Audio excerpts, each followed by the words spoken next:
Seja bem-vindo ao Esperança Viva, um ministério da Igreja Presbiteriana de Macaé. Nossa missão é transformar vidas pela proclamação do Evangelho da Graça. Esperamos que a sua fé seja edificada pela mensagem que você vai ouvir agora e que seja uma bênção para o seu coração.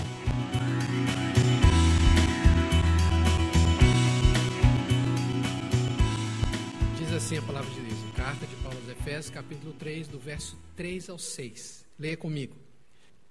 Pois segundo uma revelação, me foi dado conhecer o mistério, conforme escrevi há pouco resumidamente, pelo que quando ledes, podeis compreender o meu discernimento do mistério de Cristo, o qual em outras gerações não foi dado a conhecer aos filhos dos homens, como agora foi revelado aos seus santos apóstolos e profetas no Espírito, a saber que os gentios são co-herdeiros, membros do mesmo corpo e coparticipantes da promessa em Cristo Jesus por meio do Evangelho. Oremos, irmãos.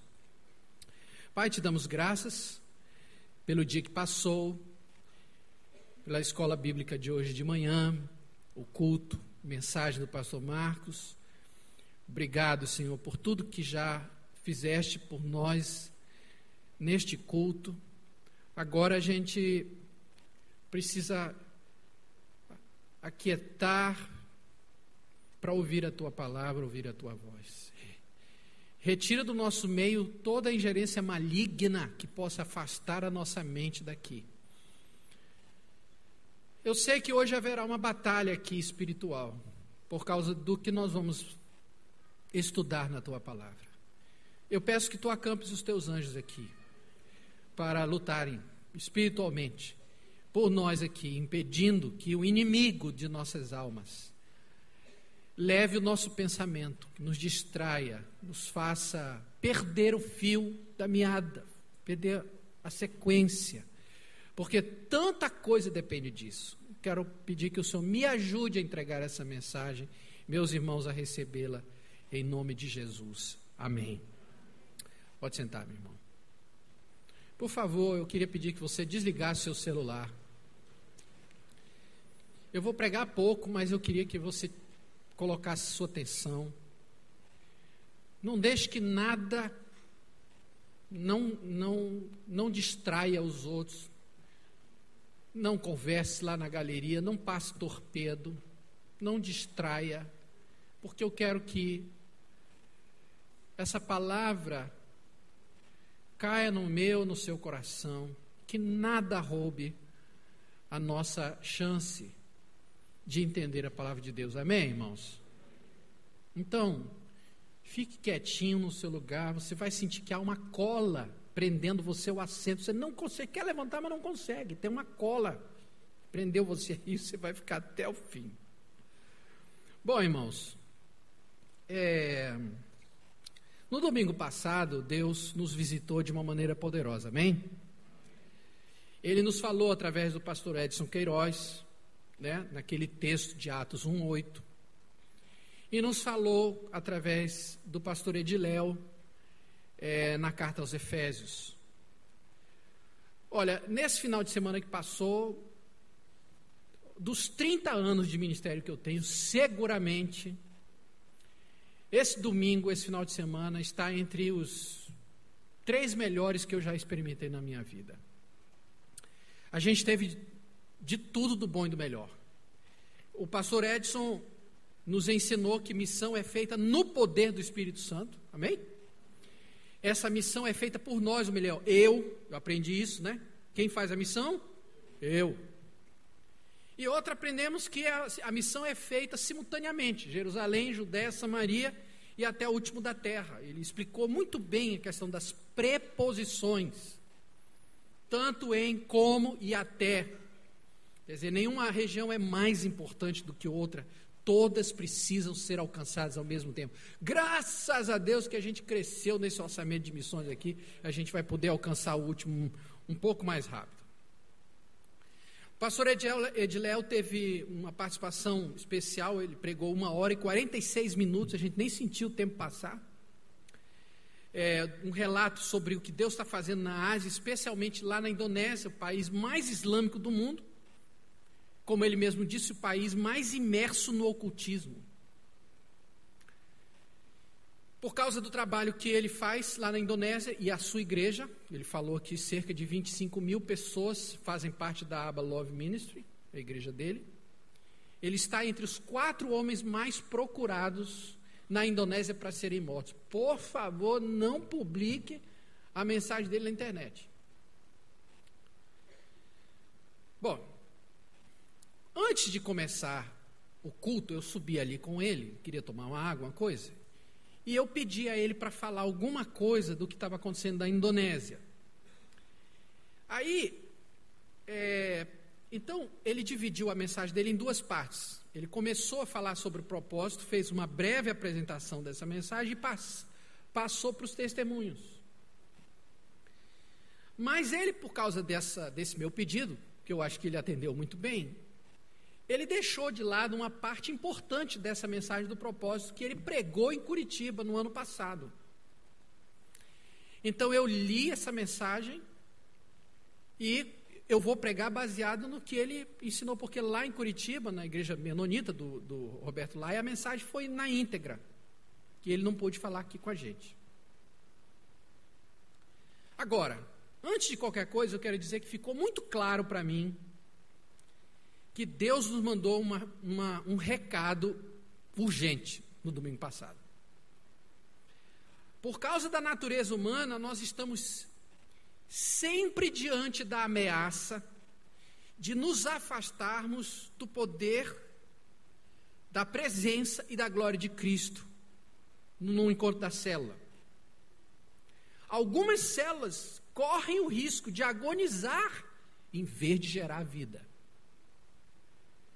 E se a gente não cuidar agora, talvez seja tarde demais para salvar algum grupo. Então eu quero basear essa mensagem nessa apresentação que ele fez lá em Curitiba, e eu fiz as minhas adaptações para a nossa realidade aqui. Bom, aprendemos com ele que a Escritura fala do propósito eterno que o apóstolo Paulo chama de o mistério de Cristo. Esse mistério que foi mantido em segredo por séculos.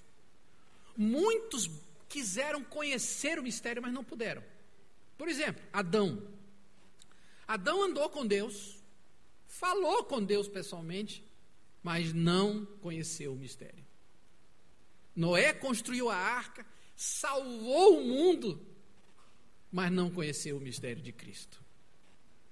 Moisés abriu o Mar Vermelho, profetizou a destruição do Egito, recebeu a lei do Senhor, mas não conheceu o mistério. Davi era o homem segundo o coração de Deus, mas não conheceu o mistério. Os grandes profetas, Isaías, Jeremias, Ezequiel, Daniel, fizeram coisas extraordinárias, mas não conheceram o mistério de Cristo. Até mesmo os anjos ignoravam esse mistério até que ele fosse revelado ao apóstolo Paulo. Que mistério é esse? O mistério é saber o que divertia Deus quando só Ele existia. Com o que ele se alegrava? Como é que ele ocupava o tempo? Que é até uma coisa esquisita de falar, porque Deus não tem tempo, né? Mas com o que ele ocupava o tempo dele? Nós sabemos que Deus é um trabalhador. Amém, irmãos? Jesus disse, meu pai trabalha até agora e eu também. Então ele é um Deus trabalhador. Porque ele mantém todas as coisas que foram criadas. Ele mantém os astros nos céus, as criaturas na terra, os anjos no céu. Mas a pergunta é, e antes que todo esse trabalho fosse necessário, o que é que Deus fazia? Bem, irmãos, o que Deus fazia na eternidade passada tem a ver com a natureza de Deus, ou seja, quem Deus é. Diga comigo, quem Deus é. Se Deus fosse uma pessoa só, pastor Ediléo falou, ele seria uma pessoa muito solitária. Mas a Escritura revela que o nosso Deus subsiste em 3 pessoas. Consequentemente, a atividade essencial de Deus antes que a primeira criatura do universo fosse criada é que Deus vivia em célula. Gostei disso que ele falou, Deus vivia em célula. Stanley Grenz tem uma declaração que diz assim: a natureza trinitária de Deus significa que Deus é pessoal e relacional. Deus é a trindade social. Por essa razão, podemos dizer que Deus é comunidade. Deus é a comunidade do Pai, do Filho e do Espírito Santo, que desfrutam uma comunhão perfeita e eterna. Então, olha só. Aqui comigo. A grande diversão de Deus antes da fundação do mundo era viver em comunidade. O estilo de vida uns aos outros. Agora, nós precisamos saber como era essa diversão. E isso que o pastor Ed não pôde falar, porque ele foi para os testemunhos. Como é que Deus se divertia nesse estilo de vida uns aos outros? Será que existe algum lugar na Bíblia onde a gente possa saber o que é que eles faziam na eternidade passada? Existe. Existe. E nessas passagens nós vamos saber como era a vida de Deus, que estilo de vida é esse uns aos outros. Em primeiro lugar, irmãos, Deus vive em comunidade amando uns aos outros. Diga, amando uns aos outros. Amar é um verbo na linguagem humana. Só que na linguagem divina, ele é um modo de ser. Porque a Bíblia diz lá em João, aquele que não ama não conhece a Deus, porque Deus é amor. Deus é amor.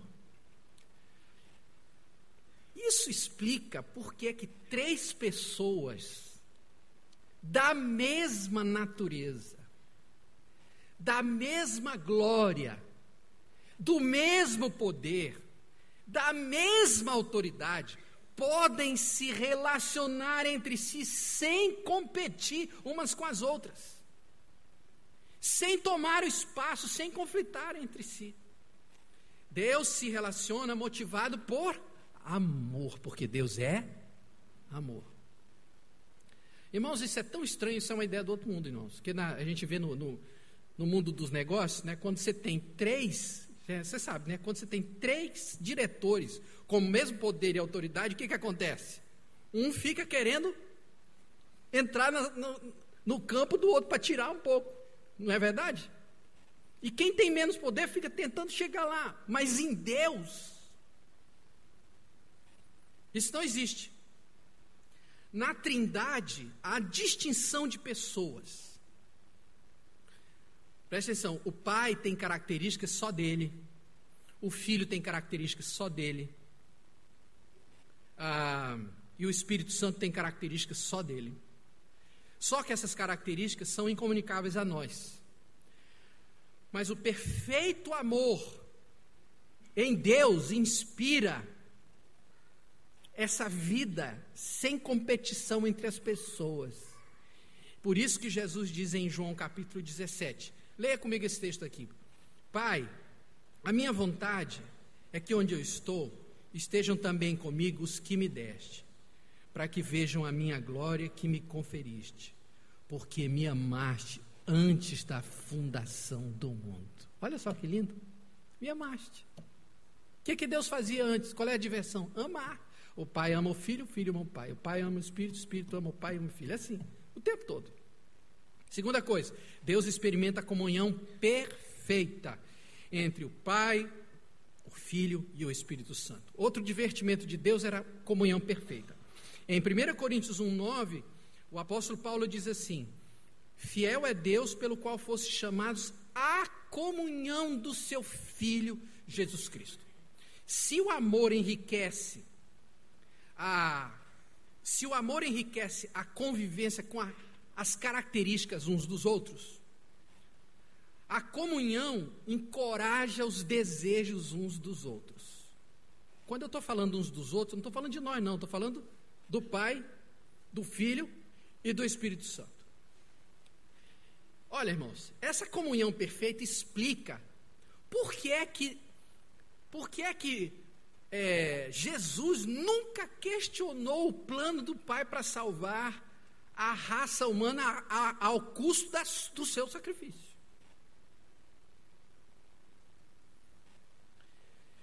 O Pai colocou o plano na mesa. Jesus podia ter dito: legal, você quer salvar eles?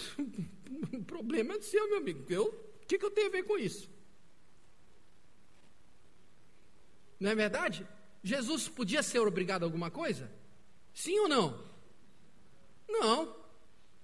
E Jesus mesmo falou: ninguém tira a minha vida de mim, eu espontaneamente eu a dou. Pelo contrário, a comunhão perfeita de sentimentos gerou o mais audacioso plano de redenção que se tem notícia. Deus, o Filho, deixar a glória da comunidade para caber num corpo humano e fazer expiação substitutiva na cruz. Isso é comunhão perfeita. Diga amém. Glória a Deus. Você está aqui hoje me ouvindo, nós estamos ouvindo a palavra de Deus por causa daquela comunhão. O Filho aceitou o plano. Terceiro lugar, Deus vive em comunidade na dependência uns dos outros. Isso é um mistério, irmãos. É que na diversão divina, nesse uns aos outros de Deus, eles vivem na dependência uns dos outros, que é um mistério. Porque o Pai pode fazer tudo sozinho.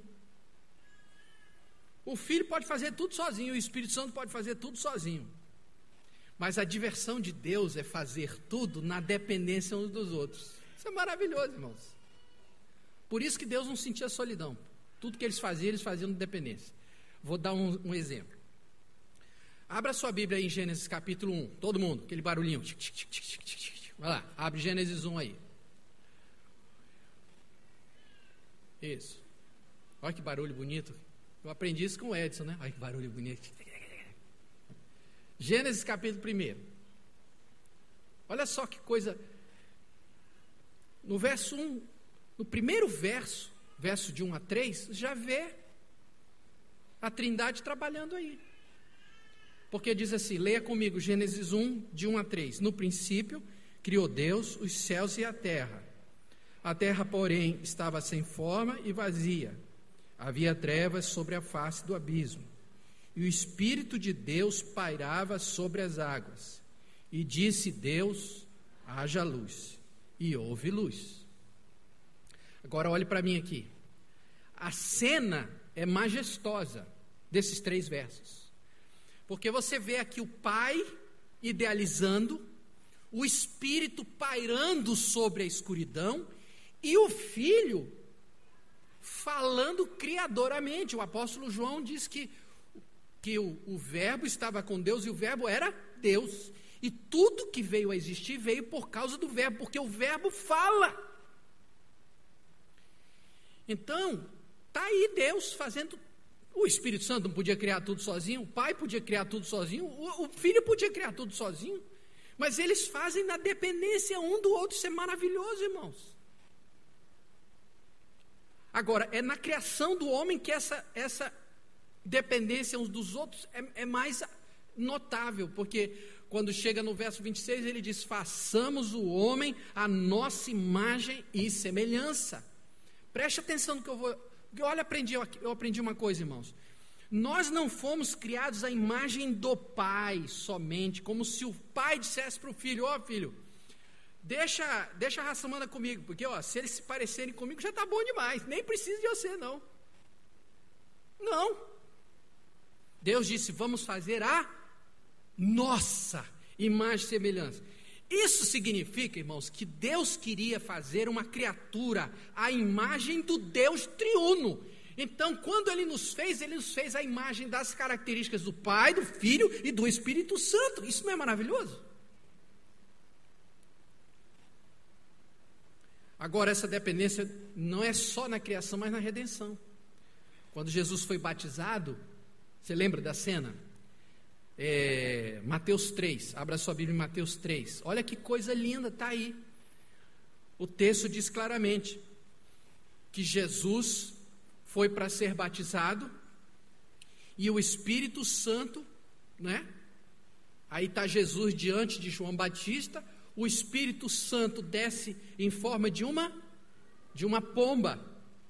Então tá os três aqui, o Filho na água, o Espírito Santo em forma de pomba vindo sobre ele, e o Pai sobre todos, dizendo o quê? Este é o meu Filho amado, em quem me comprazo.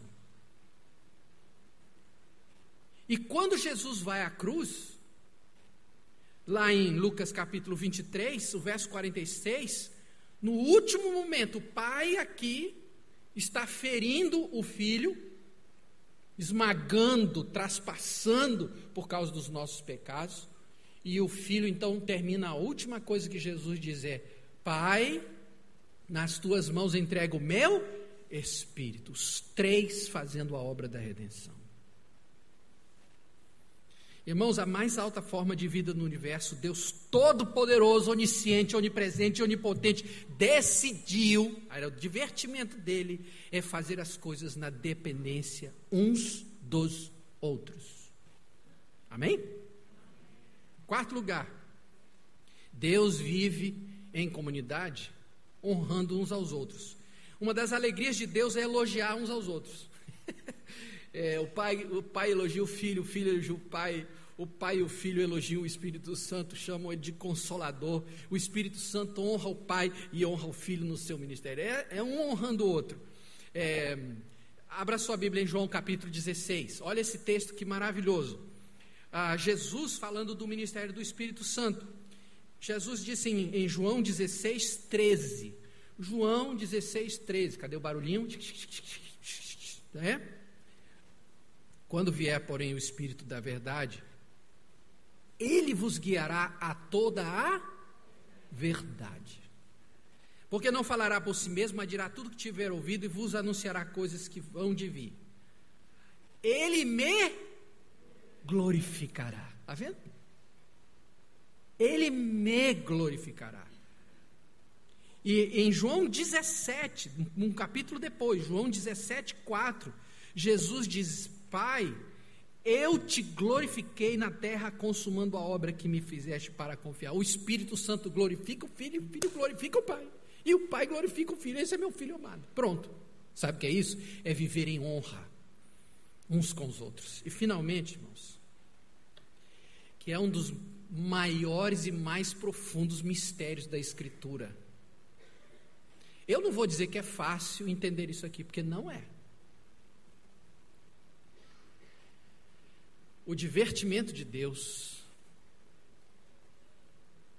é submissão uns aos outros. É muito difícil para entender isso, mas está na Escritura. A comunidade perfeita é vivida na Trindade. Em João capítulo 14, abra sua Bíblia em João 14, verso 28. Eu tenho certeza que provavelmente você nunca ouviu que eu vou... lógico que você já leu isso aqui, mas talvez você nunca tenha percebido isso. Em João 14, 28, Jesus diz assim: eu vou para junto de vós, vou e volto para junto de vós. Se me amasses, alegrar-vos-ias de que eu vá para o Pai, pois o Pai, leia comigo, pois o Pai é maior do que eu.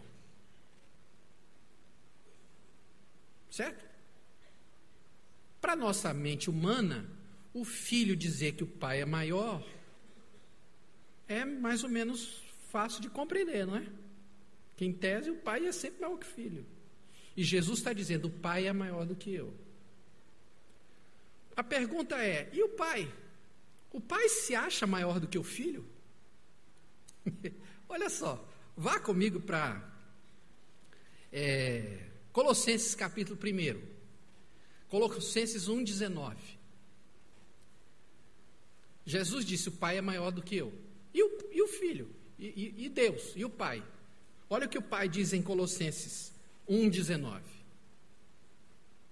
Colossenses 1,19 e 20. Quem já achou, diga amém aí. Amém. Beleza. Olha que está assim. Porque aprove a Deus. Aprove a quem? Aprove a quem? A Deus o Pai. Está lógico. Aprove a Deus que nele quem? Quem é esse nele? Jesus, o Filho. Aprove o Pai, aprove a Deus que nele residisse toda a plenitude da divindade. E havendo feito a paz pelo sangue da sua cruz, por meio dele reconciliar-se consigo mesmo todas as coisas sobre a terra, quer nos céus, quer na terra, quer nos céus. Em outras palavras, o Pai está dizendo: o Filho é maior do que eu. Está ou não está? Se nele reside toda a plenitude. Então o Pai, então Jesus falou que o Pai é maior que ele, agora o Pai está dizendo ele reside toda a plenitude, e o Espírito Santo, irmãos. Quem faz isso é Jesus. Abra em Marcos 3. Vou lhe mostrar como o Pai e o Filho se submetem ao Espírito. É uma coisa linda isso, irmãos. Você vê que é uma comunhão perfeita.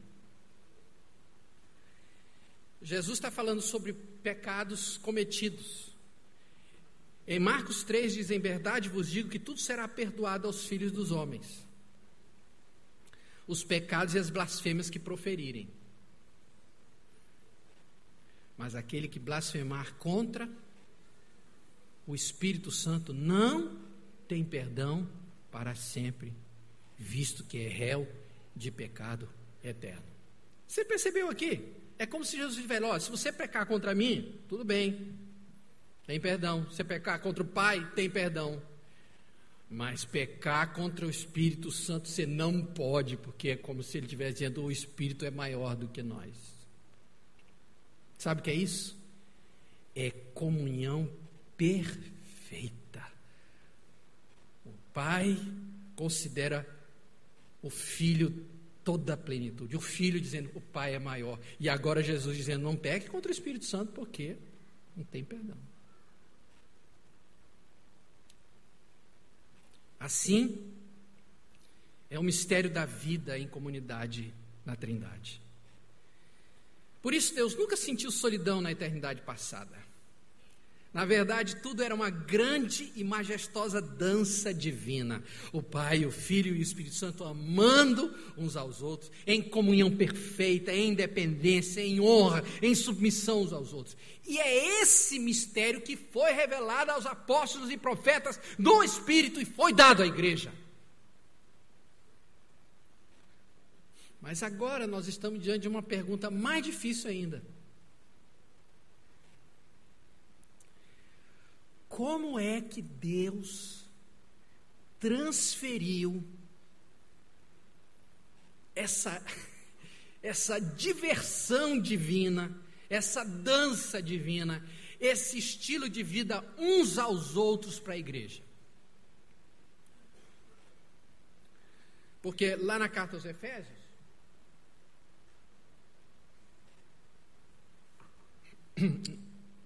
o apóstolo Paulo diz que os gentios são co-herdeiros, membros do mesmo corpo e co-participantes da promessa em Cristo Jesus por meio do Evangelho. Ele está falando isso. Mas a pergunta é: como é que Deus resolveu esse problema? Irmãos, a vida em comunidade de Deus é tão magnífica, é tão perfeita, é tão gloriosa, que era impossível de ser transferida. Não dava para botar essa comunidade numa carta, num Sedex, num e-mail. Não tinha avião, não tinha navio, não tinha anjo que pudesse trazer o mistério da vida em comunidade. Não tinha como Deus mandar isso para nós lá da eternidade. Como é que Deus resolveu esse problema, irmãos? Deus tomou a decisão mais radical de que se tem notícia. Ele pegou a comunidade divina, a comunhão perfeita, e se mudou para dentro da igreja. Amém? O que é que Deus fez? Deus se mudou. Deus se mudou. A comunidade veio inteira para dentro da raça humana. É por isso que a Bíblia fala lá em Mateus capítulo 18, porque onde estiverem 2 ou 3 reunidos em meu nome, ali estou eu no meio deles. Então fica mais claro ainda quando Jesus abertamente afirma que nós somos convidados a entrar nessa comunidade. Não dava para transferir, ele veio com a comunidade toda, habitou na igreja e falou: entra aqui. Abra sua Bíblia em João capítulo 17. Vá para João 17. Você vai gostar de ler isso aí. João 17. João 17, 21.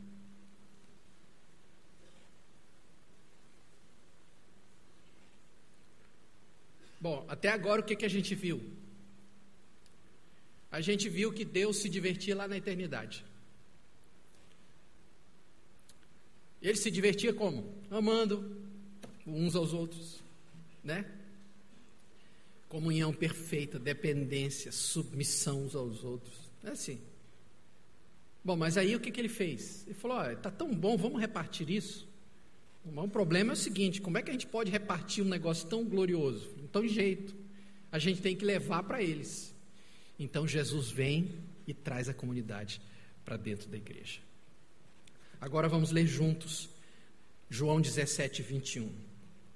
Então esse texto mostra que a festa veio do céu para cá e Jesus nos convida a entrar na festa e falou: entra aí, vocês são meus convidados, né?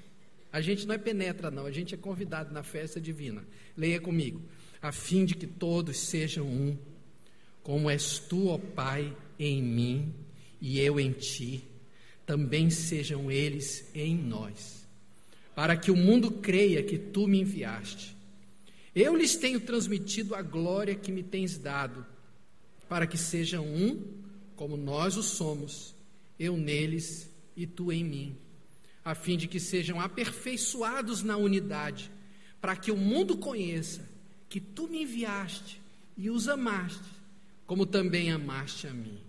Pai, a minha vontade é que onde eu estou, estejam também comigo os que me deste, para que vejam a minha glória que me conferiste, porque me amaste antes da fundação do mundo. Amém, irmãos? Deixa claro que a comunidade divina se moveu para o meio da igreja e nós entramos nessa comunidade como convidados. Quando isso acontece, nós temos a vida eterna. Irmãos, a vida eterna não é uma confissão de fé apenas.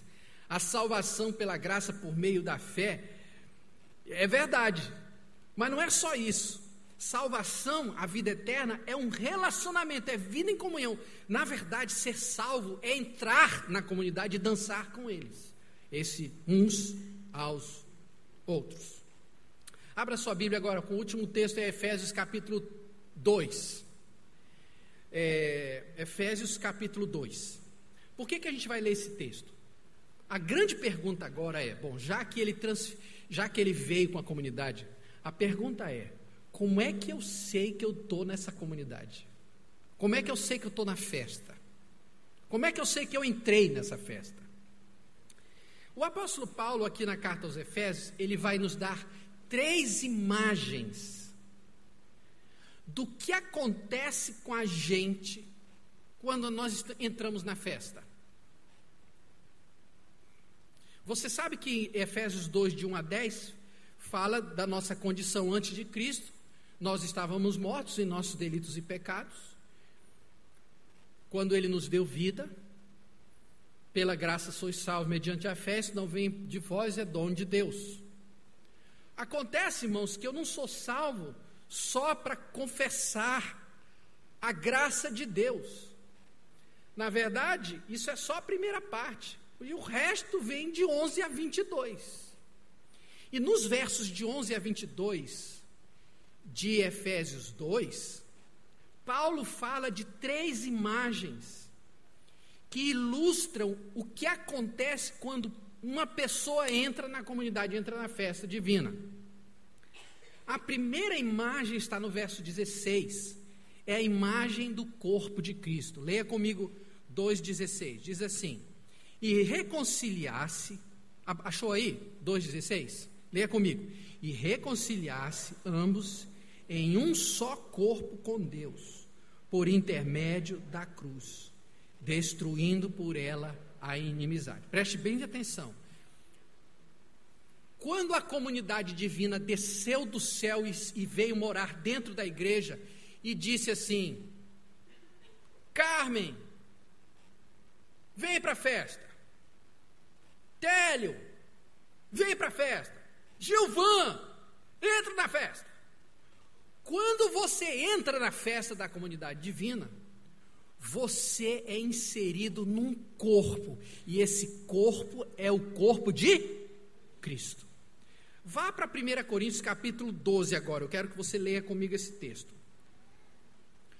Por que é que Paulo diz que nós somos inseridos num corpo depois que nós somos salvos? Irmãos, essa é uma mensagem maravilhosa. Eu sei que eu sou salvo porque eu vivo em um corpo. Em 1 Coríntios capítulo 12, verso 20, o apóstolo Paulo fala assim: o certo é que há muitos membros, mas um só corpo. Não podem os olhos dizer à mão, não precisamos de ti, nem ainda a cabeça aos pés, não preciso de vós. Pelo contrário, os membros do corpo, que parecem ser mais fracos, são necessários. E os que nos parecem menos dignos no corpo, a estes damos muito maior honra.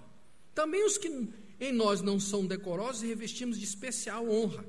Mas os nossos membros nobres não têm necessidade disso.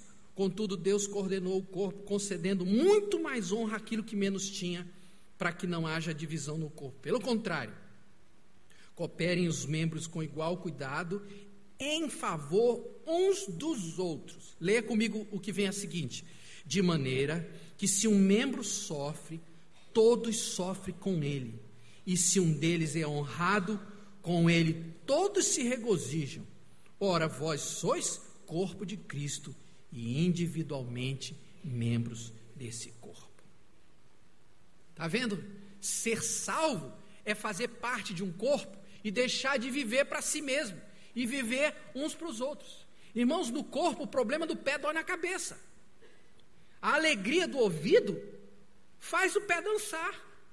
Não é assim? Você começa a ouvir uma música, daqui a pouco o pé já está. O pé não ouve, mas ele é parte do corpo. O choro de um entristece a todos, a alegria de um faz todos comemorarem. É por isso que o diabo odeia o corpo de Cristo. Ele foge do corpo, porque com o corpo vem a cabeça, e a cabeça do corpo é Cristo, e o cabeça da igreja esmaga a cabeça da serpente. Deixa eu te perguntar uma coisa, líder de célula, sua célula está vivendo como o corpo de Cristo? Lá todo mundo chora quando não chora? Todo mundo se alegra? Quando o pé dá uma topada, o olho se importa? Como é que está essa vida de corpo na sua célula? Vocês estão instruindo e aconselhando uns aos outros? Estão cantando uns aos outros louvor a Deus? Estão falando salmos e hinos e cânticos espirituais uns aos outros? Vocês estão vivendo como corpo? Porque se alguém é salvo, está no corpo e vive como corpo. Amém? Segunda coisa, a segunda imagem de Efésios é a família de Deus. No verso 19 do capítulo 2 de Efésios diz assim: assim já não sois estrangeiros e peregrinos, mas concidadãos dos santos, e sois da família de Deus. Cadê o negocinho da família de Deus? Está dormindo aí, meu filho? Aí. Ai, tá vendo? Beleza. Bom, quando a gente entra na comunidade perfeita, nós somos transformados em família de Deus. A carta de Pedro, 1 Pedro capítulo 4, abra sua Bíblia em 1 Pedro 4, os versos 8 a 10. Funciona assim como que funciona a igreja família. A célula família vai funcionar assim. Acima de tudo, porém, tende amor intenso uns para com os outros, porque o amor cobre multidão de pecados. Sede mutuamente hospitaleiros, sem murmuração, servi uns aos outros, cada um conforme o dom que recebeu, como bons dispenseiros da multiforme graça de Deus. Bom, o apóstolo Pedro está dizendo o seguinte, se você é salvo, você é família de Deus. Se você está na família de Deus, você se relaciona com amor intenso. É isso que faz com que a gente consiga conviver com pessoas totalmente diferentes de nós. Porque a gente é irmão de sangue do Cordeiro. Aí, aliás, o pastor Léo falou sobre isso, né? Se um irmão, você tem 4 irmãos, aí de repente um some. Você chega em casa e fala, pai, o mano sumiu, mas não tem problema não, só tem mais 3 aqui, não tem erro. É assim que acontece? Claro que não. A família não vai descansar enquanto não achar o irmão perdido. Isso é amor intenso. Outra coisa, o apóstolo Pedro fala que a família perdoa a multidão de pecados. É lógico. Jefferson. Eu acho o Jefferson um irmão muito, muito legal. Não é porque ele me ajudou a achar o apartamento que eu moro, não, mas eu acho ele legal. Mas sabe de uma coisa? Eu acho ele legal assim porque eu não convivo com ele, mas pergunta para a Leila. É ou não é, Leila? Você acha que eu sou legal? Fala com a Márcia. Pergunta para ela. Quanto mais próximo você convive de uma pessoa, mais você percebe que o negócio não é fácil. Mais você vai perceber que é necessário cobrir multidão de pecado. Porque é só em família que a gente tem que cobrir isso. Outra coisa, hospitalidade. Família abre a casa. Família ama fazer festa, chamar os amigos, compartilhar as vitórias. Sexta-feira passada era aniversário do Lionel. Lionel falou, pastor, é o seguinte, vou fazer uma carninha lá, mas presta atenção, pastor. Eu vou levar os meus amigos aqui do trabalho. Prepara uma palavra aí para eles. Eu gostei, achei tão lindo isso, irmão. Fecharam a clínica lá. Departamento lá de administração fechou tudo, tá tudo lá na casa do Lionel para ouvir a palavra de Deus. Isso abre a casa. Podia fazer só com a família dele. Não quero trazer esse povo aqui, porque eu quero que eles... Isso é família. Irmãos, em muitas igrejas, o apóstolo Pedro fala assim, serviam uns aos outros conforme o dom que recebeu. Na sua célula você distribui o seu dom? Ou é um só lá que faz tudo? Na igreja família, na célula família, a gente dispensa os dons uns aos outros. Porque o meu irmão precisa do meu dom e eu preciso do... Finalmente, a imagem do templo do Espírito Santo. Efésios capítulo 2, verso 22 diz, também vós juntamente estáis sendo edificados para a habitação no Espírito. Irmãos, nós somos o santuário do Deus vivente. Se você é salvo, você tem que ser templo do Espírito Santo. E como é que eu sei que uma célula, que uma igreja vive como templo do Espírito Santo? Quando os dons do Espírito Santo são distribuídos. Em 1 Coríntios capítulo 14, abra comigo esse texto, capítulo 14, verso 26, está aqui o templo funcionando.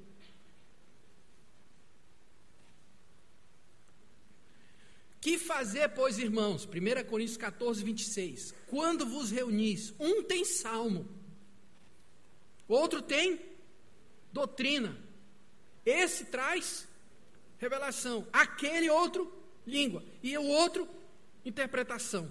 seja tudo feito para a edificação. As 3 imagens. Bota aí o próximo slide. Olha só. Primeira imagem. Corpo de Cristo, certo? Segunda imagem. Família de Deus. Terceira imagem. Templo do Espírito Santo. Agora vamos aos negócios. Deu para entender? Propósito eterno de Deus qual que é? É o estilo de vida uns aos outros. Deus vivia assim antes de Ele criar, vive agora e vai viver eternamente. Estilo de vida uns aos outros. Deus amando, Pai, Filho, Espírito se amando, mantendo comunhão perfeita, honrando uns aos outros, submetendo uns aos outros. Aí ele pega esse mistério da vida em comunidade e traz a comunidade perfeita, inteira para dentro da igreja. E diz assim: Felipe, entra na festa. Almir, entra na festa. Télio, entra na festa. Você entra na festa, imediatamente você se torna corpo de Cristo. Você passa a ser família de Deus e passa a viver como um templo do Espírito Santo. Está claro até aí? Amém, irmãos? Vamos aos negócios.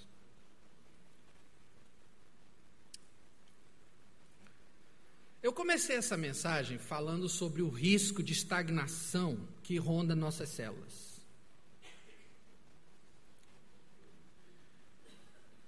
Ó, irmãos, se nós sairmos da comunidade perfeita, nada mais vai acontecer nessa igreja. Eu vou falar aqui rapidamente de alguns perigos que eu estou vendo que estão à nossa volta. Se eu não falar isso agora, irmãos, eu vou me arrepender depois. Então é melhor eu falar logo aqui. E essa parte da mensagem é especialmente para os líderes e supervisores de célula. Porque a nós, Deus está nos dando o privilégio e a honra de pastorear o rebanho de Deus. Amém? Perigo, número 1. O perigo da zona de conforto. Zona de conforto. Zona de conforto acontece quando a comunhão de uma célula está tão boa, irmãos, que ninguém sai, mas também ninguém entra. Ó, para algumas células, elas se sentem tão confortáveis consigo mesmas que não conseguem mais pensar em separar uns dos outros. É a zona de conforto. Enquanto isso, os perdidos ficam esperando, mas não para sempre. Irmãos, o risco é de algumas células se transformarem em, que eu chamei de tendas do Monte da Transfiguração. Quer dizer, a gente fala assim: Senhor, vamos fazer uma tenda, uma para mim, uma para o Senhor e outra para o nosso irmão aqui. Só nós 3 aqui, entendeu? Fica aqui, ó, ninguém desce do monte, mas também ninguém mais entra na tenda, porque ninguém está sabendo que Cristo está se glorificando ali. Então, beleza, risco da zona de conforto. Sua célula está na zona de conforto? Se ela tiver, daqui a algum tempo, vocês não vão aguentar se reunir mais, porque a célula perdeu, saiu da comunidade perfeita. Segundo risco, o risco da eterna espera pelos outros. Olha, irmãos, quando todo mundo da célula fica esperando o líder da célula trazer visitante, quando todo mundo fica esperando que o líder da célula faça uma visita a alguém da célula que está precisando, quando todo mundo fica esperando que o líder da célula ofereça a casa para fazer a reunião, a célula deixou de ser família de Deus. Logo, logo, o líder não vai aguentar e vai espanar. Você vai, não dá mais comigo. A célula é um corpo. É dependência uns dos outros. Amém, queridos? Célula é fazer tudo na submissão uns dos outros. Assim como Deus vive em submissão uns aos outros, a gente vive também. A vida eterna não é um lugar, é um estilo de vida. Que graça terá o céu para nós, se não sentimos interesse nas coisas do céu, na célula? Não vai já nenhuma graça no céu. Risco número 3. A célula se tornar uma escola dominical em miniatura, ou um culto de domingo em miniatura. Algumas de nossas células, que eu considero assim privilegiadas, usam projetor de multimídia, teclado, guitarra, baixo, percussão, microfone, luzes estroboscópicas, nada de errado, pode continuar usando, nada de errado. Mas o perigo é o seguinte, é levar uma pessoa dessa célula a pensar que uma célula que só é corpo, família e templo é menos interessante do que aquela que tem todos esses acessórios. Na hora da multiplicação, que não dá levar para tudo isso, pode alguém ficar pensando, eu vou voltar para outra série, aquilo lá é que é o negócio. Entenderam, irmãos? Ó, nada substitui o estilo de vida de uns aos outros. Nada substitui uma célula viver como corpo, como família e como templo. Marcos Vinícius hoje de manhã pregou uma mensagem falando sobre Laodiceia, a igreja que disse para Jesus assim, tô rico e abastado, não preciso de coisa nenhuma. E Jesus lá do lado de fora dizendo, meu amigo, você não faz a menor ideia do que você está, você é infeliz, miserável, pobre, cego e nu, compra de mim.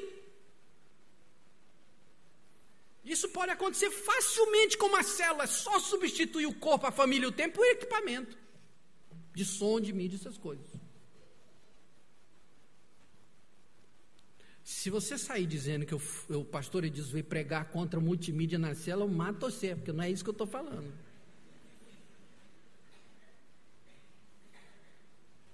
Eu só estou dizendo que não pode, nada substitui o corpo, a família e o templo. Eu deixei por último o que eu considero assim o maior de todos os perigos que rondam a gente aqui. Pastor Marcos até mencionou isso aqui de manhã. Eu nem tinha combinado com ele, para você ver que eu acho que é uma coisa que o Espírito Santo está colocando, porque eu tinha escrito antes dele falar o que ele falou hoje de manhã. Então, eu não copiei dele, e ele não sabia o que eu ia falar. É o seguinte, irmão, está rondando aqui na nossa igreja a seguinte mentalidade. Pastor Edilson, eu não posso me envolver com célula, porque eu já tenho um ministério para fazer. Igreja Presbiteriana de Macaé, pensa bem comigo aqui. Como é que eu vou saber que você já tem a vida eterna? Jesus nunca desceu do céu para edificar ministério. Ele veio para edificar a sua igreja. E igreja é corpo, família e templo. É isso que Jesus veio edificar. Se a vida de um cristão é nutrida pelo seu ministério, Deus tem a piedade da sua alma. Sabe por quê? Ela vai morrer de fome, porque o que nutre a alma da gente é o corpo, a família e o templo. É isso que nutre. Bom, fiz as contas aqui. Cheguei à conclusão que dos 30 anos de ministério que eu tenho, que eu completei esse ano, 14 desses 30 anos, eu vou à célula toda semana às terças-feiras. 14 anos. Há 14 anos eu faço isso. Aí alguém pode perguntar assim, mas pastor Edilson, por que o senhor continua indo à célula depois de 14 anos? Porque se eu não for, eu adoeço e morro. Está claro isso? Se eu não for, eu adoeço e morro. Porque eu dependo de você. Um dia desse eu fui numa célula que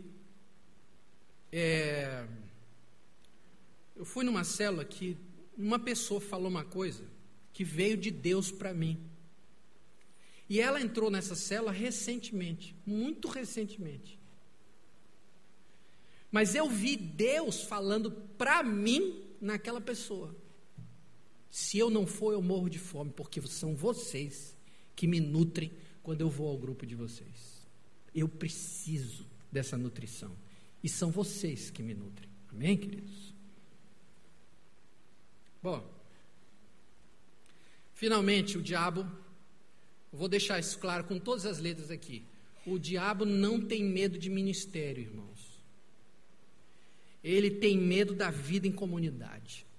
Numa cela cheia da presença, do poder e da glória de Cristo. O diabo não tem medo de mim. Não adianta me chamar. Ah, pastor, tem um endemoniado. Não chama o pastor Edilson, chama a célula. Porque o diabo não tem medo do pastor Edilson, do Almir, do Dr. Rubens. Ele tem medo da célula. Sabe por quê? A célula é o corpo. E junto com o corpo vai... Eu não ouvi. A cabeça. E quando a cabeça está lá, a cabeça da serpente é esmagada. Ministérios são importantes na igreja, mas eles não podem tomar o lugar da vida em comunidade. Só pessoas salvas podem fazer um ministério. E somente os que têm a vida eterna podem servir no ministério. E a maneira de entrar na vida eterna é estar na comunidade divina, é viver uns aos outros numa célula viva. Numa igreja que eu pastoreei, um irmão muito querido chegou para mim e falou: pastor Edilson, olha, infelizmente eu não vou mais poder ir à reunião da célula, porque eu sou líder desse ministério, e esse ministério toma todo o meu tempo, então não dá para fazer a célula. Irmãos, imediatamente eu virei para essa pessoa querida e falei: meu amigo, saia desse ministério agora. Saia agora. Porque sem o ministério, você continua sendo o corpo de Cristo. Mas sem o corpo, você não é nada. Tenho muito medo de alguns líderes entrarem em colapso espiritual, por falta de nutrição, por falta de uns aos outros. E alguns levados pela arrogância de pensar: eu já tenho um ministério, eu não preciso do corpo. Você não vai longe. Porque nós fomos feitos para viver em comunidade. Bom, foi isso que o Senhor colocou no meu coração. Foi isso que veio para mim depois que eu ouvi aqui com o pastor Edson e o pastor Ediléo. E eu tinha que falar isso para vocês, irmãos. Bom, como é que a gente vai terminar esse culto aqui? Fazendo um pacto com Deus. Eu quero desafiar todos os líderes de célula a fazerem um pacto com Deus hoje. Que se depender de nós, nada vai tomar o lugar de Cristo no nosso meio, amém? Parece fácil dizer isso, mas se os nossos olhos não estiverem abertos, a gente vai virando Laodiceia. Nós já temos um louvorzão, pode ficar aí. O nosso líder é muito preparado, pode ficar. Deus nos livre dessa maldição, amém, irmãos? Nós não temos líderes bons demais que possam deixar Cristo do lado de fora. Se Cristo não estiver aqui dentro, ensinando, curando, perdoando, salvando, se nós não estivermos na dança divina de uns aos outros, a igreja vai encolher e secar. Deus nos livre disso.